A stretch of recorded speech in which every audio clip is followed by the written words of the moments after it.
25-এ পরীক্ষা দিবা, তার দাঁড়াও একটু। ঠিক আছে, বসো। তোমাদেরকে আমরা আজকে স্কুল বন্ধর দিন, কিন্তু তোমাদেরকে উপস্থিতির কারণ হলো একমাত্র যে 24 সালে 19 জন জিপিএ পাইছে, তাদের বক্তব্য, তাদের লেখাপড়া, তাদের মেধা সম্বন্ধে তোমরা অবহিত হইছ, যাতে তোমরা 25-এ তাদের মতন অবদান রাখতে পারো। এই জন্য তোমাদেরকে স্যারদের নির্দেশে তোমরা হাজির হয়েছ। গত সপ্তাহে আমরা তোমাদের অভিভাবক নিয়ে এই মঞ্চে বৈঠক করেছি। সামনের প্রস্তুতির ব্যাপারে প্রধান শিক্ষক কমিটি যে সিদ্ধান্ত নেয়, তোমরা সর্বাত্মক সহযোগিতা করে আগামীতে যদি তোমরা জিপিএ না পাও, তাহলে এদেরকে সম্মান করলাম, যে এটারও কোনো মূল্য থাকতো না। ধন্যবাদ সকলকে। অধ্যকার আলোচনা সভার সম্মাননা সভার সম্মানিত আমাদের সকলের মুরব্বী, যার আক্রান্ত পরিশ্রমে আমরা এসব প্রতিষ্ঠানগুলো বিভিন্ন সংগঠনে কাজ করতেছি বা অতীতও করেছি, আমার শ্রদ্ধা চাচা জিয়া মবিন ইসলাম সাহেব, মঞ্চ ভূমিষ্ঠ আজকের প্রধান অতিথি, অনেকে ওনার গুণ কীর্তন অনেকে শুনছেন, বলছেন। ওই এক বক্তা আবুদাঙ্গ জাহাঙ্গীর বলছে যে উনি রাগী মানুষ। ওনার বড় ভাই কাজী সদি আরো আগে আছি, উনি অত্যন্ত আমার সাথে নিবিড় একটা সম্পর্ক ছিল, যেটা অসম্ভব। আসলে ওনার ইলেকশন আমি করতাম, সুযোগ পাইনি, তখন রব সাহেব নির্বাচন করছে, একবার করছি ভাবছো। হ্যাঁ, উনি অত্যন্ত দক্ষতার সাথে যে কদিন করতে কোনো দুর্নীতি ওনাকে পায় নাই। একটা কথা না বললেই নয়, ওনার বড় ভাই, উনি আবার মাইন্ড তৈরি না চাইন। আবার ওনার বড় ভাই যখন চেয়ারম্যান ছিল, তখন সাইফুল ইসলাম হিরু ভাই ছিল এমপি। আমাদের গ্রামে একটা অঘটন করছে, আপনারা অনেকে জানেন, একটা চোরের চোখ খুলি বেলাইছে।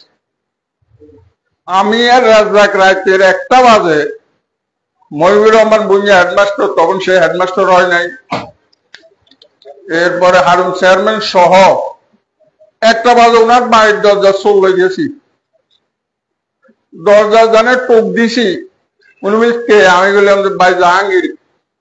উনি চাষ করে দরজাটা, আবুল খান মেম্বার সাথে ছিল, সোভান মেম্বার যায় নাই, আবুল খান মেম্বার সহ আমরা 10-12 জন লোক ছিলাম। কি ব্যাপার, আমরা এত রাত্রে করলাম যে এই ঘটনার। এখন আমরা চৌকিদারেরা যে বই মিশি করে নিতে চাইতেছে না থানার দিকে। উনি বিশাল এক বকা দিল চৌকিদারকে, আমি লিখিত দিলাম, উনি কাগজ কলম কি হইবে না হইব উনি এই চিন্তা করে নাই। উনি একটা কাগজে লিখিত দিছে, যাও থানাত নিয়ে যাও। উনি থানাত পার করে দিয়েছে, আমরা রাজা করবে, আমরা দুজন সকালবেলা আসি। সকালে যাই, এমপি সাইফুল ইসলাম হিরু ভাইকে যখন এই ঘটনা উনি প্রথমে শেরপা দিচ্ছে, আর ভাই মারিয়ে লাগছেন, চোখ খুলিতে বাইরে করছেন। যাই হোক, কথা লম্বা হয়ে যায়। কাজী চৌধুরী সাহেব এই ব্যাপারটা হ্যান্ডেলিং করছে, ওনার গাড়ি ভাড়াটা পর্যন্ত আমরা দিতে পারিনি। ও আমার ইউনিয়নের লোক আপনার। এরপরে তার লগে একটা আত্মার সম্পর্ক, বিশেষ করে আমার লগে রাজাকের সাথে হয়েছে, সেটা অকল্পনীয়। আমার বড় বোনকে মেডিকেলে ভর্তি করামো, ঢাকা নিয়ে গেছি, উনি অসুস্থ। বিকেল বেলা হোটেলে আজমিরে আমি থাকতাম, কাজী চৌধুরী ওখানে উপস্থিত। আমার ভাই কি অবস্থা, ভাই আমার বোনেরে আনছি, এখন ঢাকা মেডিকেলে গেছি, ওখানকার ফৌজবিতে বাগিনীরা ভর্তি করাইতে রাজি নাই, কত দূর মেয়ার রিক্সা উঠেন। উনি মগবাজার ওইটার নাম ছিল কি হাসপাতাল, এখনো আছে মগবাজার হাসপাতাল? হ্যাঁ, না না না, হোলি ফ্যামিলিতে নিয়ে গেছে। ওখানে দেখ, যিনি ভর্তি করে রুগী, এর কাছে আমার করলো, উনি আমার ছোট ভাই, ওনার বোন অসুস্থ, ঠিক আছে আগামী দিন সকালে নিয়ে আসে, আমি ভর্তি করে দিব। উনি বলি গেছে, আর পরের দিন সকালে ভর্তি করে দিচ্ছে। যাই হোক, গরম মানুষ, আবার ভিতরে ফ্যাঁসগাটা একটু কম থাকে, এই জন্য উপমাটা দিলাম আর কি। এখন মনে হচ্ছে যে গরম ঠিক আছে, কাজী সবজির বাইক তো গরম আমরা কিছু বুক করতে হইব, এই গরমের মধ্যে কাজ আদায় করে নিতে হইব, এটা হলো মূল কথা। এই গরমের মধ্যে উনি আমাদের মাদ্রাসাতে প্রধান অতিথি আসছে, যখন উনি নির্বাচনের টাইম তখন আমাদেরকে একটা অনুদান দিয়ে গেছে, যদিও আমরা চেয়ারম্যান বডি দিতে পারি না, আপনারা তো অনেকে জানেন, তারপর উনি একটা অনুদান আমাদেরকে দিয়ে গেছে। এর পরবর্তীতে দ্বিতীয়বার আসছে, তৃতীয়বার উনি আসতে পারেন, আমারও ফোন করে বলছে মালা সাহেব বলেন ওনার মেয়ের ছেলের অনুষ্ঠান বাড়িতে, মালা সাহেব বলছে যে আমারও বলছে আপনি বলে দেন আমার জন্য দোয়া দোয়া করতে, আজকে তো আসতে পারলাম না, আপনাদের যেটা এটা আমি পৌঁছাবো। তো আমাদের মাহফিলের অনুদানটা উনি দিছে। যাই হোক, ওনাকে ধন্যবাদ জানাচ্ছি, কথা লম্বা হয়ে অনেকে বক্তব্য রাখছেন, ওনাকে ধন্যবাদ জানাচ্ছি। আমরা এক হিসাবে এক দিলে দুই ফাঁকি মারছি। চেয়ারম্যান সাহেব যে সংবর্ধনা দিলাম, আমাদের ছাত্রছাত্রী যারা প্রাইজ পাইছে তাদেরকেও সম্মানিত করলাম, সম্মাননা দিলাম। প্রিয় অভিভাবকবৃন্দ, আপনারা সবাই অভিভাবকের সংখ্যা আসলে কম আছে, 15 জনের 15 জন দেখছো নি তোমরা, এই 19 জন আসেনি, তোমার মা বাপ আসে নাই। গ্রাম অঞ্চল তো, শহর হলে কি মজা বুঝতে পারছি। এক গ্রামে তো আমরা চেয়ারম্যান সাহেবের অবগতির জন্য বলছি, আসলে বুবু স্কুলটা ওই আমার এমপি সাহেব একবার বলছে করে এটা তো প্রত্যন্ত অঞ্চল। তো প্রত্যন্ত অঞ্চল হিসাবে আমরা অনেক সময় ডিএম সাহেব আছেন বা রুলম সাহেব জানে বিস্তারিত, আমরা ফর্ম ফিল আপ আইলে 1,500 বোর্ড ফি দিয়েও ফর্ম ফিল আপ করাইতে বাধ্য হই। কারণ অনেকে নিরীহ, আমরা নিজেরা জানি, অনেক মা বাবা আছে খুব দুর্বল, আমরা যত সাহায্য ছাড় দিয়া এদেরকে ফর্ম ফিল আপ করাই।